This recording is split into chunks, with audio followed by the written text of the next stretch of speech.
We ready to start? Mm-hmm. All right, right now? Right now. We should roll? Let's go. Okay, what am I waiting for? How are you? Welcome. It is the Nisha Jackson Show. Before we get started, do us a favor. Us a favor. Must. Let's hit that subscribe button if you would, please. Also go to nishajackson.com or onepeakmedical.com and find out most of the answers to life's problems. Yes. Have you noticed that we're not talking about cancer anymore, really? It's all COVID. It's all COVID. It's all the virus. But we still should talk about cancer.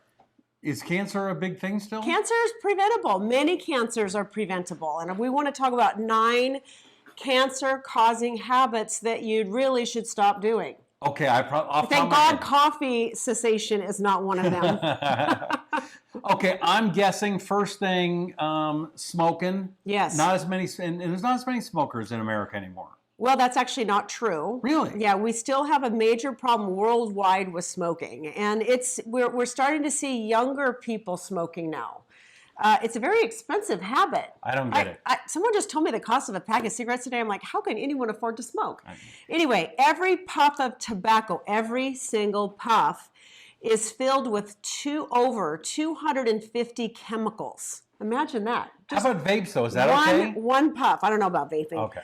We're not talking about, well, yeah, probably, because it's got all of those chemicals in it, too. Anyway. Right. I mean, people used to think that vaping was fun. Stop smoking and start vaping. It's not the case. It's not the case. Okay. And there's other issues with vaping. But just regular smoking, 250 chemicals with one puff, and 70 of them cause cancer. So, and it's not just lung cancer. Cigarettes are linked to 12 other types of cancers, including stomach, bladder, kidney, mouth, throat. I mean, it's not just about your lungs, right? Stop your smoking. Just don't do it no more. All right, how about eating? Does that have anything to do with it? What you could do is instead of smoking, you could put like a piece of broccoli right here and eat broccoli, because broccoli is really good for fighting cancer. Okay. So not eating enough vegetables actually puts you at risk, because guess what? You don't have anything to fight free radicals. And we know that free radicals can be precursors to different types of cancer. So to kill the free radicals, we need more antioxidants, and green vegetables, especially cruciferous vegetables like broccoli, cauliflower, kale, and many others, help provide really high levels of antioxidants in our system. Okay. So super important. How about being fat? I'm getting better at it, but how about being fat? Does that make a difference with cancer? Yes, it does. Actually, midsection belly fat is associated with multiple types of cancers and, of course, heart disease, right? We always talk about the waist circumference. So if you really want to identify how you're doing as far as your risk goes as you age, just keep a measurement of your gut. Like right around, for men, it would actually be their waist. For women, it would be a little bit lower, what we call, your gut measurement, Okay. like your belly. So we know that the smaller that gets, the lower your risk of heart disease is. The bigger it gets, your heart disease risk goes up just the same level. So we want to reduce the percentage of body fat that we have, but especially what we call visceral fat, which is the fat around the middle part of our body. So yes, not only is it associated with cancer, but it's also associated with heart disease and diabetes. All right, how about hard alcohol? Drink it up. That'll kill. With alcohol, it'll kill all the bad stuff. Yeah, alcohol, especially excessive or persistent alcohol use, which is such a big deal today. Have you noticed that really since COVID started, people are drinking a lot more? People are drinking every single night. They're drinking all the time. The problem with alcohol is it's linked to multiple types of cancer. For women, it's linked to breast and colon cancer and uterine cancer. For men and women, it's linked to colon cancer, pancreatic cancer, esophageal cancer, and also gallbladder cancer. So obviously the whole digestive system is affected by excessive alcohol use. So cut down on that. How about hot dogs? I would think, are those bad?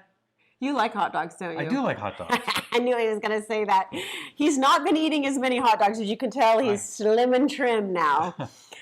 So hot dogs are a problem because they have nitrates and they have nitrates in them, which is a problem. Now we're starting to see hot dogs or wieners or whatever that are nitrate free. Have you noticed that? No nitrates.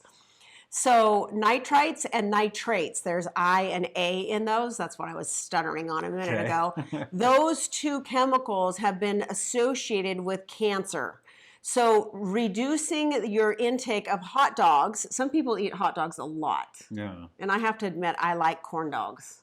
That's even worse. I only have them like once a year, but they're so good. Yeah. But if you can get hot dogs or sausages that are nitrite and nitrate free, it would be a lot better for you because then it doesn't have the cancer-causing chemicals in them. How about rest on the couch? Yes.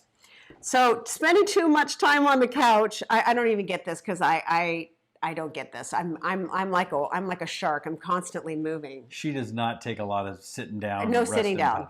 I swear it's the only thing that's saving me right now. But cancer prevention is really about getting moving. Because just imagine every time you sit, you're reducing the circulation to vital organs, right? Okay. So you've got to be moving. Not only is it good for your psyche, and it's good for your weight, and it's good for your muscle mass, which your muscle mass is the only metabolically active part of your body. If you're sitting all day or for long periods of time, especially more than 2 hours at one time, your risk for cancer is going up. Your risk for heart disease is going up. Your risk for obesity and diabetes is going up.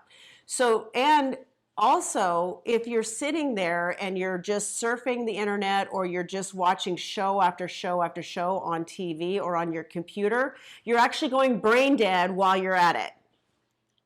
Studies have shown the more you watch of this, the more brain cells you actually lose. So it's kind of like a double whammy. Not only are you not getting circulation to your brain and helping your entire immune system, but you're actually going brain dead in the process. I'll just blame that on my TV watching. Okay, that's a slight exaggeration, but you know what I mean. You actually do lose brain cells. So don't couch it. Don't couch it. Right. This goes without saying. Safe sex. Okay, so protected sex. It's really important. You don't really hear that very much anymore because it's kind of just assumed that you would know to protect yourself with sex. But some people still don't know that, and they're getting human papillomavirus, which is a national, international epidemic, right? It seems like everybody has HPV. The problem with HPV is many types of HPV, the papillomavirus, causes cancer. And we're seeing cancer in many different areas, including the throat. We're seeing it in our young children that are being born. So you can protect yourself against these infections if you practice safe sex. And I know you've heard that a million times before, but we might as well hear it again. It's really important for protection against cancer. And actually one of the top 10 reasons, practices that you should engage in to help protect against cancer. I think chemicals would be a big issue as well. Yes. Yeah, chemical. You're just coming up with all of them today. She told me to do it before the show. It's not like I'm making this up. He's following my script here. My list of 9 ways to reduce cancer. So chemicals. If you are wondering what chemicals are associated with increased cancer rates, just go to the website EWE Environmental Working Group. So EWG.org. EWG.org. That website will tell you about literally almost every shampoo, conditioner, body soap, household chemicals, outside chemicals, fertilizers, basically everything that you would maybe come in contact with, either with your hands or you're inhaling it. So, and you know, sometimes we just don't take the time to think about all the things we come in contact with, but everything that comes into our body via our nose, our mouth, or our skin, any part of our skin is absorbing into the body, and it has to be detoxified by the liver.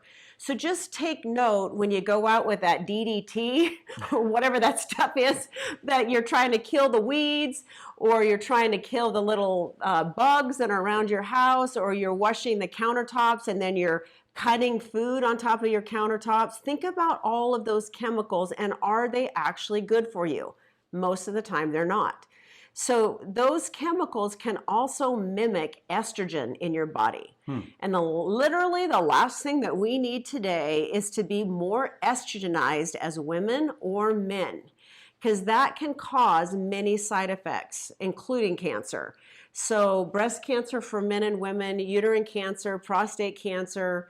So just take note of the chemicals that are in your house and start to slowly replace them with organic chemicals or chemical-free household items, cleaners, and things that you use for your soap, for your dishes, your dishwasher, your washing machine.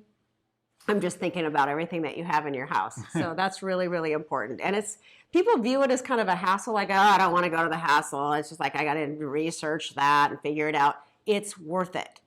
And most people don't really get, Rusty, that whatever they put on their body, even taking baths in these really beautiful smelling, fragrant bath salts that we have, many of them are just laden with chemicals that are really not good for you.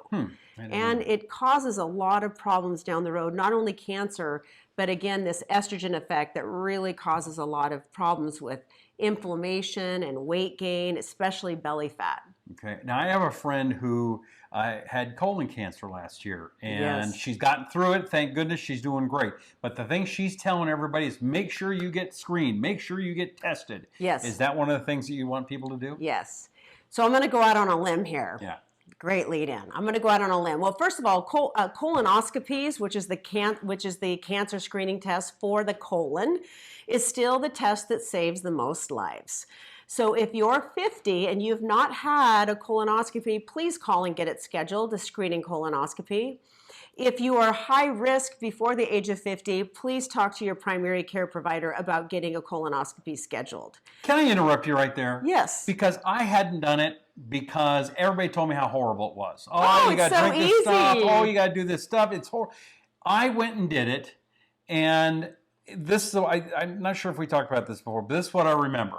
It was, okay, Mr. Humphries, I want you to start counting backwards from 20, okay, 19, 18, and then all of a sudden I get nudged. He's going, Mr. Humphries. I'm like, okay, let's just get started. No, we're done, sir. What? So it was really easy, and the whole drinking the nasty stuff, it wasn't that nasty. No, and it's not that much that you have to drink. It used to be a gallon. It used to be a gallon of stuff you had to drink. Now it's just a little amount. And get this, girls and guys, you do this, it may be the only time in your life, well, until you have another colonoscopy, that the entire colon is cleaned out. It is a true, what my dad refers to as a colon blow. It completely cleans out the colon, and it's really good for you to have your colon cleaned out. Okay. So it's not a big deal. And any other screenings that you think they should do? Yeah, so this is where I was going to go out on a limb here. It's so important, in my opinion. I've been doing gynecology now, working with women and men, but my career started out with just women for 32, 33 years now. So here's the deal. I feel really strong that women and men should have a yearly physical exam. Women should have a yearly gynecological and physical exam, because your risk for cervical cancer, women, may go down with age, maybe, depending on your sexual practices, but your other risks for cancers, the breast cancer, colon cancer, rectal cancer, vaginal cancer, all go up with age. Well, how in the world are you ever going to know what's going on if no one ever looks at you? So if you've been given the advice that you don't need a yearly physical and gynecological exam, I'm going to say maybe you should think twice. Your insurance most likely will cover it, and we recommend that all of our patients have a yearly physical exam. It's for your protection. Same thing with men. Why not have someone just put their hands on you? We get our car checked up annually, at least. Mm-hmm. Why would we not do that for our body? There's so many things that can be picked up. Skin cancer, thyroid enlargement, irregularity in your heart, abdominal mass, pelvic mass, rectal mass. How in the world are you going to know any of that's there if no one ever touches you? So just think twice about yearly screening. Well, I'm sure you will after this podcast. All right. Great show. Great information. If you want to find out more, go to nishajackson.com. That's nishajackson.com, or onepeakmedical.com to find out all about the whole One Peak group. That's I've right. had a chance to go to all the clinics this week, and yes. Great staff. You have great people. I really like them a lot. It's an awesome tribe. Tribe. It's awesome. They have tribe everywhere. So anyway, find out more about the tribe, One Peak Medical, and again, NishaJackson.com. Until next time, share this video, would you please? You don't want anybody to get cancer. Yeah, please do share it. Just to go to, and if you have a question for Nisha, go to info@nishajackson.com. and she gets all of them, reads all of them, and we'll be answering some of them on the show sometime very soon. We appreciate you. Thank you so much for being here. I'm Rusty Humphries. That's Nisha Jackson, and this is the Nisha Jackson Show.